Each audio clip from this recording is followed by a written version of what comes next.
I bet you Perry out of practice, really, aren't you? I haven't stopped waffling since I moved. Yeah, Since you were born.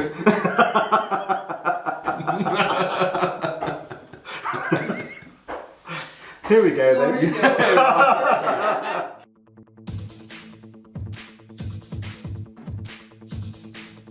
Welcome back to Hot Air. I'm Lloyd. I'm Tony. And yeah, it's been a few weeks actually, so we've got plenty of stuff as usual. A lot happened. It is actually. It's involving shooting. My God. I know. Next. Yeah. What would you credit it? So you've been. I've been getting like loads of emails off you with pictures and stuff like that about where you've been, and I'm sure everybody wants to know what's happening. People are going to think they're wrong from that comment, aren't they? Oh, those type. No, not those type of pictures. Yeah, I have been We getting just have around those to on WhatsApp. Anyway, right. So, and there's a gun in front of you. So, tell the viewers what. That's all. Well, it's been a few weeks, as you say, so lots happened in a few weeks. We did the South Yorkshire shooting show. Very good. Surprisingly, in South Yorkshire. Yeah. Very Yorkshire-ish, actually. Very interesting with the second year running on the show. Tiny little show, reasonably well attended by the trade. Not everybody there, but enough. And it's quite a relatively inexpensive show, really cheap show to go to. Which is nice. It's pleasant. It's in Yorkshire. The Yorkshire people are always very accommodating. They like having shows in Yorkshire, so you have a nice positive buzz on the stand. People like to come and see it. And it was a nice day. It was a good day. It was supposed to be 2 days, but the second day, half of the crew disappeared off down to, is it Atherton Range? Atherton Indoor Range. Well, seeing as you're southerner, you probably can't pronounce I half can't of it. pronounce it. I do not feel southern when you go into that place, I tell you. They're very Lancashire lads, and they're very friendly as well and very welcoming, but I felt really posh. I'm not, but I felt it. Yeah, I know. Well, it's just like when I go down south and people are like looking at me thinking, what language am I speaking? Slow down. They're always saying like, I can't tell what you're saying because you're talking too quick. Probably half the people who are watching this are thinking, I don't know what that says at all. Wait for the other one to talk. And what happened at the Atherton? Well, that's amazing what a place. It's, I don't know, what, 18th century mill, one of the mills, the dark satanic mill. Being cleared out of all its millish stuff and is now empty, and they've leased it as a shooting range. And you've got several layers with other things going on as well, but they've got I think it's the first floor, there's a 40 metre range, 25 metre firearm range, a shop, a restaurant, cafeteria, And they've got the upstairs, which is 75. The next one up, I think they do a soft air or something like that. There's also people in military kit hovering around there. And then you want the next floor up, there's a 75-yard indoor range. Which is fantastic, yeah. But that was, and the effort and work. I said, how do you get all this stuff up here? Oh, we carried up the stairs. So 40 tons of sand or whatever it was. And it's just amazing what they've managed to achieve to get there. I was quite stunned by it. But we were there to do, it's the 40th anniversary of Day State in 2018, 2019. So there's a big event happening at Leeds Armoury in a couple of months. Oh, Leeds Armoury. Yeah. Oh, So right. Okay. That's a fantastic day. That's right. So Day State has rented a room in Leeds Armoury. And the reason it's rented a room is because I wanted to make it a bit more than just about Day State. So I'm sort of running this. So the idea is that we start with some really historic air guns. Well, the only way you're going to get Leeds Armoury to show historic air guns is they're not going to let it out of the building. So it has to be in the building. So it's either going to be in the Tower of London, which is where the Royal Armouries are as well, or it was going to be in the Leeds Armoury, Royal Armouries up in Leeds, so they have two locations. So I looked at the rental costs of the one in London. I can imagine. That wasn't going to happen. Yep. So decided that we would move it to the one in Leeds, where it's actually better and more organised. So this is going to be, I presume this is going to be in all the magazines, everybody's going to know about it. Everyone knows about it. It's going to be announced next week, which will be by long past by the time this show comes out. Yeah. And it'll be available tickets for the public to buy, and there'll be other guests. And other that'll be fascinating. Yeah. So we're going to start with a Ghirardoni. So we're going to have an 1870 Austrian military pattern Ghirardoni, something I've given a talk on in the past. Fascinating, the original PCP really. military pattern, shot against the Italians, shot a few Germans with it, and then they retired it because they couldn't control it. They couldn't control the technology, basically. Right. But there's a few in captivity, and Britain's got 2, one in London and one in Leeds. So they're going to put the one in Leeds on display and have a creator talk about it. So for anybody who's never been to Leeds Armoury before, I mean, obviously, I guess you're going to be able to see Leeds Armoury is absolutely fantastic. Yeah, well, you've got all the arms and armour, just- got all these private collections. So basically, what happened was all these private collections of armories, various collections, they were all put into one place, into one purpose-built building. At the same time, they need to do something with the national firearms collections, the pattern room collection and other private collections that they had. They needed somewhere secure for this lot, so they brought them all into centre. And then you've got the Royal Armouries and the weapons, so the national weapons collections are there. NEC, I think it is, but the National Weapons Centre, they're there, and they have all that in a separate building, and they're kind of friends of ours anyway, because we do a lot of research there and been there a few times, so they're coming in to help as well. So we'll have some really amazing air guns on display from the Royal Collection, and then from that we will then lead into the history of Day State, the 40 years, and got gun number 1, and the story of Don Lowndes and how he started it, which we're not going to go into here, and then into the modern Day State. So that's the plan for Royal Armies on, I think it's the 5th of December or 3rd of December. 5th of December, Yeah, right, okay.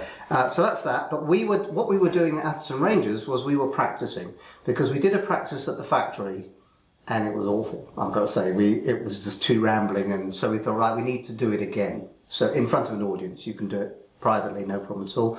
So we did it with them, managed to cut it in half down to the talk. But the more you do these things, the better you get at it. So that was 2 practices, and the third one will be the real event itself. Okay.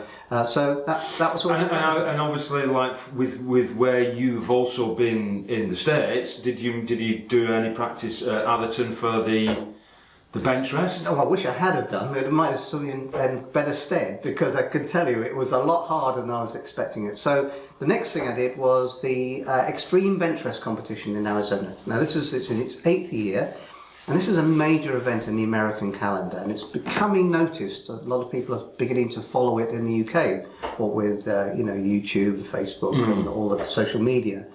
And I get an invite to that every year, and I go along every other year, something like that. And it was my turn to go this year, and it's a great event. It's quite something. You shoot American field target, which is targets between 20 and 100 yards. So field target, high power rifles. Use anything you like. So there's no maximum power limit. No, I don't think there is. I don't think you can use the 25 caliber. I think there's some. I think you use 25, but you can't use. I don't think you use the big bore guns. There is a limit. Right. But it's not something you're going to normally hit. I shot a 30 foot-pound gun. Mine was normally 50 foot-pound is what they shoot in that competition. Yeah. That's the first day. And then it goes into 50-yard bench rest. They do speed silhouette shooting, extreme bench rest with 75-yard bench rest shooting. So they shoot off a bench and they shoot at the 25 targets, and you're scored. You do 2 rounds of that. And then finally there's a finale, which is a 100-yard bench rest competition. That's a challenge. So is that extreme? Yeah. Right. Yeah, really extreme. Yeah. And I shot. I didn't have time to practice, and I would like to practice at Atherton, but I didn't. So I could have had any rifle I wanted, really, because I'm lent the rifle in the States for my choice. Right. But I chose a Bantam. Right. And we had somebody ask about the Brocock Bantam, didn't we? We've had a few people ask us if we can do a review on it, and Okay. I think we didn't we mention the Bantam in one of the videos? We had a I don't think Commander we did. last time, but we didn't have a Bantam, I don't No. think. We mentioned it. But anyway, I brought one with me. Excellent. I brought the one I shot in the States, actually. So it's in full livery. This is liquid steel. That's lovely. That's so. Who's done all the work? Explain. I tell you what. Just go through the rifle and tell me what's been done to it. Well, been a bit of a ham and egger these days. I just wanted to have a rifle that was easy to shoot. I also noticed there was a $5,000 prize for the one gun challenge. I thought, well, I'll have a go at that. So if you shoot the one Can we see this okay on video? Yeah. Do we need to move this over so we get the full? There we go. So so I thought I'll have a go at the one gun challenge. It means you use the same gun in all of the competitions. So obviously in an ideal world you'd have a super high power for the 100 meter, slightly less for the 75. A gun more target orientated for the American field target, and that's what some people were doing. But I really didn't have time to zero 3 guns, and access to 3 guns was going to be a problem anyway. So I borrowed 1 gun. I set a gun up in the UK and left the action behind, and then got over there, dropped an action into it. So I don't. So that's just a Bantam Sniper HR off the shelf. That's right. Just that. That's what I used. No tinkering. No, the only thing I did was just the trigger. I thought the trigger was a little bit heavy for me because I'm used to target rifles, so I had to fiddle with the trigger. Other than that, it was a bog standard rifle. Good. I've got to say, I shot better than that. I've shot with ZARs and tuned up, pulsars and things like that in the past. Mm-hmm. I shot better with the Bantam than I'd have with any of the other guns. Why do you think that is? Just suits you. So easy to shoot, and it would just, 30 foot pounds sounds a lot in the UK, but in the States it's about bottom line, for power. But it was no recoil, lots of shots. I didn't have to fill it every 5 minutes. Mm-hmm. It was a great gun. Really loved it. So basically, what we're looking at here really is just it's just a tarted up Bantam. So you basically got this lovely stock. Yep. And that obviously is Hug It. The original, yes, it's a Hug It. I tried it without one, but the muzzle blat was so loud it was actually making my ears ring, so I didn't like that. So I put a silencer on it and managed to find a red one to make it look in character. A little bit patriotic. Yeah, that's right. Yeah, and single shot loading tray, which comes standard with a gun. I used a Picatinny rail on there because the Picatinny mounts suited it, looked good. I'm using a 16 power Mamba light, which I was worried on a 75-yard target. Would I see the holes at 16 power? I wasn't familiar. Absolutely fine. No problem. And it kept it small and light and it's good enough for American field target as well. And the furthest target on that was 96.5 yards. Right. They give you the ranges. I missed it, but it was. At least you know what you missed. Yes, that's right. Yeah. And the stock. Tell me about the stock. That's a liquid steel design. Is it Jeff? Jeff down Bullock. there. He did it as a favour. My friend Terence was speaking to him, and he said, "I'll do your stock for Tony for the show." At least I had something. At least I looked good while I was listening. No, actually, he's done a really good job as usual. So obviously, I mean, that's how's he done that? That's sprayed. That's sprayed. That's airbrushed. So that's an airbrush finish. That's fantastic. Isn't that amazing? Yeah, he's done a really. So that helped. At least I looked good while we were doing the looked good failing. Looked good failing. I held my head up. It wasn't a complete whitewash, but I was never going to be up to the top. The championship has been a bit of a fight over the years between Daystate and FX, and because I'm coming in with a Brocock, but this year I would fair to say that Daystate took the honours. It completely sort of took the top rankings, which is Well, I thought that was the Extreme Benchrest not won by. It was won by a Brocock Bantam as a gentleman called Gladio Flores from Chile, from Patagonia, and he came in really with some fantastic scores. It was about effort over everything else, and he had built up a Bantam to quite a high spec. He tuned it up to how he wanted it, which is basically really powerful. Not too worried about the shot count. Mm-hmm. He's got an air bottle 2 feet away, so you can fill it up. Right. And he built this up, and it was quite funny because there was an awful lot of top shots there who were favourites for it, and all the cameras there, all the media around them, and they were all taking interviews and stuff. In fact, I did an interview which we'll just pop on, shall we? Why not? Yeah, Shane Keller, we just pop that in now. Okay. Shane, how'd it go? It went well. It was a great week. The qualification rounds was fantastic. I scored a 463 20x, 473 20x, which was the highest score for qualifications. Out here at 100 yards, which we just finished up, I shot fantastic. My last 3 shots, I wish I could take back and redo. I don't know what happened. I couldn't get confident, and the wind was pushing it, 3 inches on the left side of the bull, then all of a sudden 3 inches to the right of the bull. But I shot well, and I'm pleased, and the gun performed excellent. It's just now I got to work on my wind reading skills apparently. You and everybody else. Yeah, me and everybody else. But no, it was good turnout. There you go. There was Shane telling us all about it, and there's also a little bit of him shooting at the end. Right. So he was favourite. He won it, I think, last year, and he got very close on other years. So we expected him to win. So all the cameras were around him.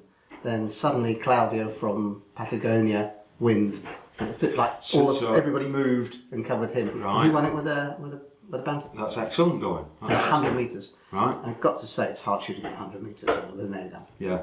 I'm just wondering, I don't know how much interest there is in the UK. I mean, it's nice that, it's great now that you've got so many of these YouTube channels. Yes. And I must admit, I think I went and watched one of the videos. It wasn't very well shot, to be honest with you. The quality wasn't good, but it gave you a really good idea what was going on there. Yeah. It's lovely to see all these YouTube channels. And it's funny because, you know, we used to be very UK centric, and now you've got all these channels from all over the world and everything. It's really interesting. Yeah. In fact, I was sent a video, and I haven't got it today because there's a guy called Adam who does some silhouette shooting, and he said, I'm really interested in doing this. And in the UK, it's not covered that much, is it? No. So he's going to do a little sort of 5-minute slot for us for the next video and explain how it all works. And I think we need that. I mean, Benchrest is definitely something which is more done in America and UK. We tend to be more field target, field target, and general blinking. A lot of people are, you know. I'm just interested to know, like, I mean, from the viewer's point of view, you know, what are you interested in Benchrest? Have you watched any of the coverage? Is it something that you'd like to see more here, or do you think it's going to stay more of a US centric style shooting, and HFT and FT are going to sort of carry on as the sort of premier events? I think it is different. I think it's one of those things that you have to do to actually gain an appreciation. It's more fun to do than you think it is. Yeah. You think it's going to be, just shooting at paper targets, you know, you know, what's the fun in that? You want some variety, knockdown targets, moving around the countryside. But actually, it's quite an interesting thing to do. It's a good participant sport. I don't think it's a particularly good spectator sport. No, what they did have, that's a nice link, because what they also have is a thing called speed silhouette. Now, we've all done silhouette shooting. You stand on a firing point, you shoot at chickens, ducks, pigeons, whatever they are, and they all fall down, and you get your score at the end, and it's done on time as well as everything else. You've got a score down. But they do that off a bench. And that really makes it interesting because it's so much quicker and so much easier. Trying to stand and shoot a 45-yard pig is quite tricky. Yeah. You've got to be a decent standing shot to do that. Off a bench and it's speed, you've got your loading skills, and people have been practicing all year to load these guns. Now you can either load a magazine or you can load single shot. You've got 20 shots to fire, so that's 2 magazines for most guns, so you just load 2 magazines. The trouble is that by the time you finish loading your 20th shot in your magazine, the first guy's finished because he's loading single shot. And I did a little bit. So in other words, when they start the competition, the magazines are empty. You're not allowed to. You have a tin of pellets, and you have to shake the tin to show that they're not lined up or put in the right orientation. And when they start, it's the first person to have knocked them all down in the fastest time, and that is a spectator sport. From behind, it's fascinating. And there's a guy called Tom Adams, and I did a video of him. He's one of the fastest people I've ever seen loading single shot. He practices all year for this. So let's have a little bit of a quick snippet of Tom. Okay, here we go.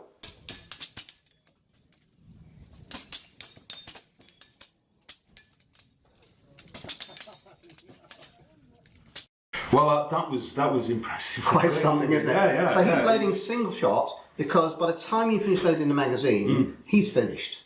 They're 15 seconds, you know, for that. It's incredible, and that's what it needs. There's been some umming and ahhing about the rules because you can use a magazine, but you can only use a magazine which is supplied by the manufacturer.